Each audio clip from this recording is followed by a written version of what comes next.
Hi everybody! So, let me just do the unboxing para dun sa The Crafters Marketplace Memorydex kit that will have, I believe, a class with it. So, if you haven't done so, make sure that you're following The Crafters Marketplace Facebook account and Instagram because most of the time, Shine Asuncion is posting the classes and as well as the subkits on those accounts. So, without further ado, let me just share with you yung nakuha kong Memorydex card making subkit.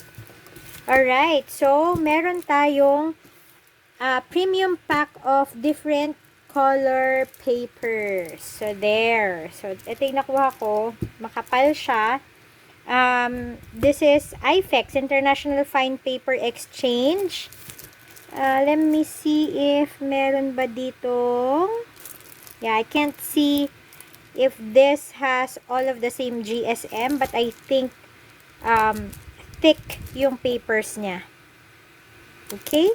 And then, the next one is this. Heidi Swap Memorydex Hole Puncher. So, there you go.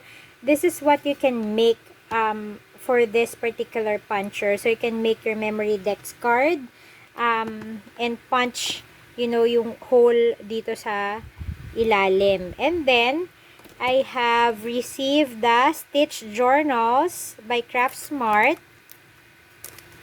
And I also have this die naman. So, if you don't have the hole puncher, you also can use the dies, because if you have the Big Shot or the manual machine, die cutting machine, then you can use this dies, or even the electronic ones, you can also use this dies. Okay, I think these are 2 die sets, so let's open it up. Yeah, these are 2. So you'll have this one shape and another of this shape for this die set.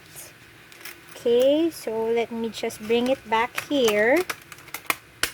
And of course, if you have Memorydex card, where are you gonna put them? Of course, here. This is the Memorydex spinner or roller. So let's just open it. You know what? I don't need to open it, not yet right now. But what I'm gonna show you is the one that I already have. It's the same color and I'm gonna show you how I use it. Okay, so just give me a moment. Let me just share this with you. So this is my Memorydex roller. So this is the same one in the box. What you're gonna do is put all of your Memorydex card here. So the ones that I'm sharing with you are the ones that I got from the swaps from Craft Create swap mates that I had. So this is the Memorydex card holder or the roller. Usually it will have a stopper. At this time I don't have a stopper. I think I need to purchase a stopper for this, because you can stack a lot of items in there, like this one. You see, you can actually put everything in this spinner because it spins. So you can actually put a lot in them. And then here, you see, it has a hole punch in there, so you can place it like that. And then another one. And then another one. So I haven't placed yet the other swaps that I got.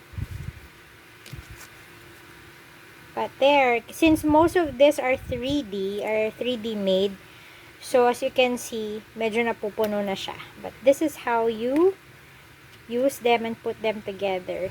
I purchased another one because I wanted to use this as a Memorydex card for devotions, prayer, something like that. So if you wanted to decorate your daily devotion or Bible verses, your weekly memory verse, you can also use this so that it's easier for you to look into it and memorize your Bible verse. So there you go. So As of this time, I also just used the bottom part to put this DIY box that I made.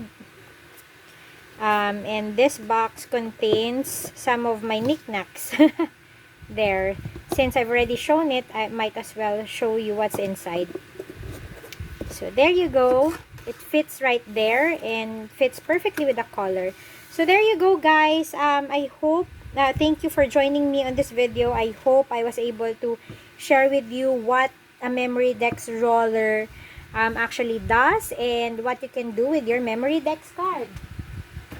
So thank you and see you again on my next video. Bye!